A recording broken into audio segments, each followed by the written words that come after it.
Il y a plus de 200 ans, il y a eu une révolution. Une révolution américaine. Un événement qui a littéralement changé le cours de l'histoire. Une révolution menée par un groupe de personnes insatisfaites. Un groupe de personnes fatiguées de s'entendre dire ce qu'ils pouvaient faire, quand ils pouvaient le faire. Ces personnes en avaient assez de leur manque de choix et de liberté personnelle. Ces gens en avaient assez d'être contrôlés par d'autres. Ils en avaient assez d'être opprimés, assez d'être manipulés, et ils ont eu le courage de dire « ça suffit, je ne vivrai plus comme ça ».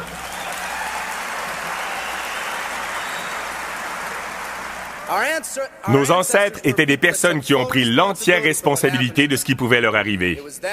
C'est cet esprit qui a enflammé le pays et formé ce qui est maintenant un géant dans le monde libre. Laissez-moi vous poser une question. Où est cet état d'esprit aujourd'hui? Le temps est venu pour une autre révolution. Laissez-moi vous expliquer pourquoi l'une des lois de l'univers s'appelle la loi de l'utilisation. Elle dit simplement que vous perdez tout ce que vous n'utilisez pas. Le manque d'utilisation cause la perte, la dépréciation. La foi inutilisée s'estompe. Si vous n'utilisez pas vos compétences, vous perdez ces compétences. Si vous n'utilisez pas votre liberté, vous perdez votre liberté. La liberté ne vient pas automatiquement. Elle ne se transmet pas de génération en génération comme un héritage, mais elle doit être obtenue chaque jour. Au début du siècle, en 1900, moins de 10% des personnes travaillaient pour le gouvernement ou une tierce personne. Plus de 90% étaient des travailleurs autonomes. Nous étions indépendants. En 1980, seulement 80 ans plus tard, plus de 90% d'entre nous travaillaient pour une tierce personne ou le gouvernement et moins de 10% d'entre nous étaient autonomes. Nous avons évolué de l'indépendance vers la dépendance. Des personnes qui ont pris l'entière responsabilité de tout ce qui leur arrivait vers des personnes qui deviennent talentueuses et expertes dans l'art de blâmer les autres pour leurs problèmes.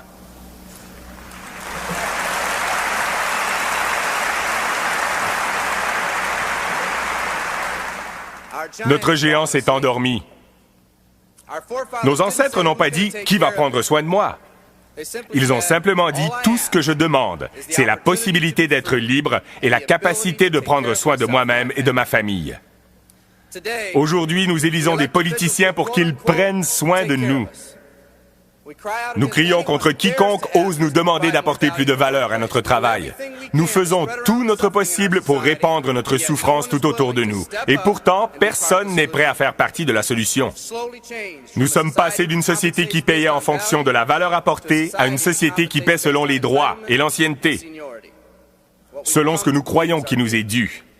Nous agissons comme si quelqu'un devait assurer notre subsistance. Une partie de ce changement est due à la hausse spectaculaire de la conformité dans notre société. Nous avons tous appris à nous conformer. Des pressions incroyables sont mises sur nos épaules tous les jours pour faire les choses de la bonne façon, et pourtant personne ne se pose la question, est-ce vraiment la bonne façon? Un homme a dit un jour, « Je ne suis qu'une accumulation de miroirs qui reflètent ce que chacun veut voir de moi. » Nous vivons pour plaire à ceux qui nous entourent, et le plus effrayant, c'est que ces personnes font exactement la même chose. Les psychologues nous qualifient de personnes dirigées vers l'extérieur. Nous n'agissons pas, nous réagissons. Nous ne cherchons pas à être remarquables, mais à rentrer dans le moule. Nous sommes en mesure de répondre, mais pas de choisir. C'est peut-être la raison pour laquelle un homme sage a dit « La majorité des hommes mènent une vie de tranquille désespoir. » Pour changer, nous devons nous concentrer vers l'intérieur. Devenir des personnes avec nos propres objectifs. Des personnes qui ne sont pas influencées par les opinions des autres. Et c'est difficile, car dès notre plus jeune âge, nous cherchons les opinions des autres pour nous orienter, valider nos décisions et nos actions. Nietzsche a dit « Nous avons besoin de plus de gens forts dans ce monde, parce que les faibles, par leur seule masse, imposent des idées faibles et des valeurs faibles sur nous tous. »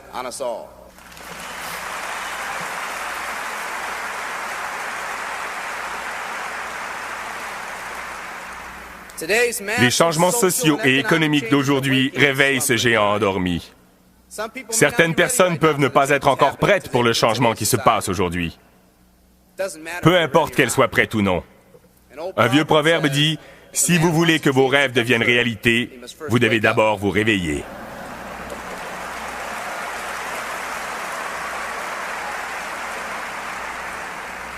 Je suis pour ma part heureux de ces changements radicaux dans notre société parce que je crois que dans cette crise se trouve l'esprit d'indépendance qui autrefois propulsa ce pays. Certains d'entre nous sont enfin prêts à changer. La délocalisation de notre main-d'œuvre a forcé beaucoup d'entre nous à chercher quelque chose de mieux. Faire circuler des produits et des services, c'est notre affaire, notre but. Mais ce que nous devenons en poursuivant cet objectif est quelque chose de beaucoup plus important. Il s'agit de raviver cet esprit d'indépendance qui aura plus de valeur sur le long terme.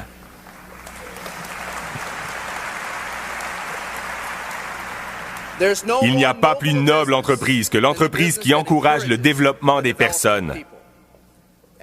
Chaque organisme vivant a une seule obligation dans la vie, réaliser la pleine mesure de ses possibilités. Les glands deviennent des chênes et les chiots des chiens. C'est tout ce qu'on leur demande. En tant qu'être humain, accomplir notre mission est beaucoup plus difficile. Contrairement à toute autre créature vivante sur cette planète, vous avez le choix. Vous n'allez pas pousser comme un arbre. Vous allez vous développer de la façon dont vous décidez et choisissez de croître.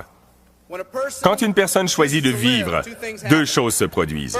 Premièrement, accepter la responsabilité de sa vie prend une toute nouvelle signification. Accepter la responsabilité n'est pas quelque chose d'imposé, mais quelque chose qu'ils ont choisi. La deuxième chose qui se passe est que la discipline imposée est remplacée par l'autodiscipline. Ils acceptent cette discipline non pas parce qu'elle est imposée, mais parce qu'ils ont eux-mêmes choisi ce qu'ils veulent faire de leur vie. Tout comme lorsque les hommes et les femmes, privés de leurs droits il y a plus de 200 ans, en ont eu assez et ils ont dit qu'ils n'allaient plus vivre comme ça un jour de plus. Une autre révolution est en marche. Elle ne vient pas seulement des Américains, mais de personnes du monde entier.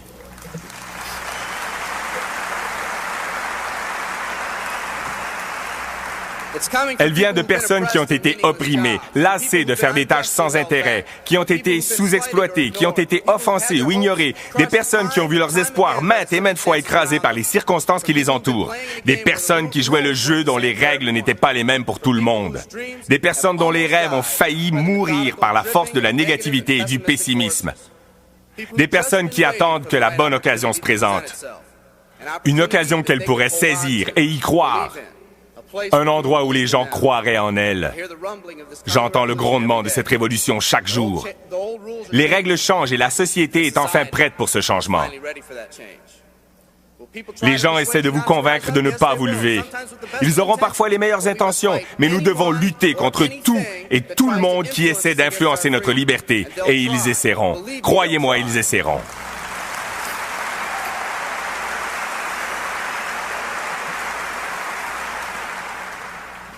Ils vont essayer de vous proposer leur route, de vous décourager, de vous distraire. Cette autre révolution arrive.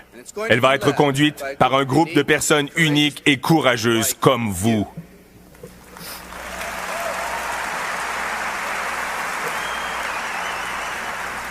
Des personnes qui en ont assez de leur quotidien, des personnes qui veulent atteindre le sommet de la montagne. Et si quelqu'un vous dit que vous ne pouvez pas monter cette montagne, que vous n'avez pas d'expérience, dites-leur « Je vais au sommet ».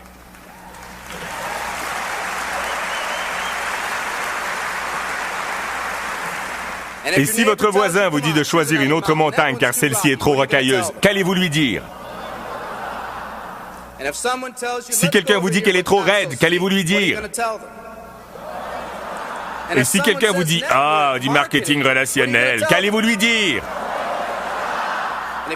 Et si votre ami vous dit « Pas celle-ci, elle est trop glissante », qu'allez-vous lui dire? Et si quelqu'un vous dit que vous ne pouvez pas monter car c'est trop rocailleux, trop raide, trop glissant, dites-lui « Écoute, je vais au sommet, tu me verras en haut ou mort sur le côté du chemin, mais je ne reviendrai pas en arrière. »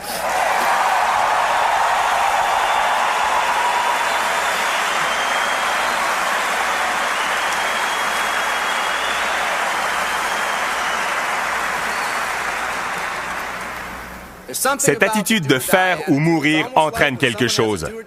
C'est comme si le destin, le temps et les circonstances se rencontraient et se disaient « Écoutez, il dit qu'il le fera ou qu'il mourra.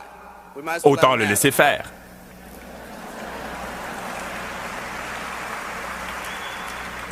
Les personnes dans cette salle sont spéciales. Vous êtes spéciaux parce que vous avez déjà ravivé cet esprit d'indépendance. Vous avez déjà dit que vous ne subirez plus les pressions négatives autour de vous. Vous avez dit « assez, je ne veux plus vivre comme ça ». Vous êtes les personnes qui veulent créer de grands objectifs et des aspirations pour vous et vos familles. Les personnes qui veulent vivre dans un pays où les familles sont réunies au lieu d'être déchirées. Les personnes qui veulent un pays où posséder sa propre entreprise et contrôler son propre destin est habituel.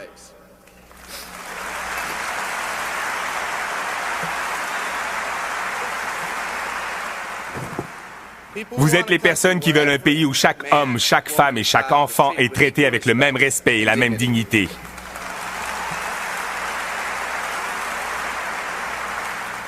Les personnes qui vont payer n'importe quel prix pour que leur famille n'ait plus à vivre avec un héritage de dettes et de promesses non tenues.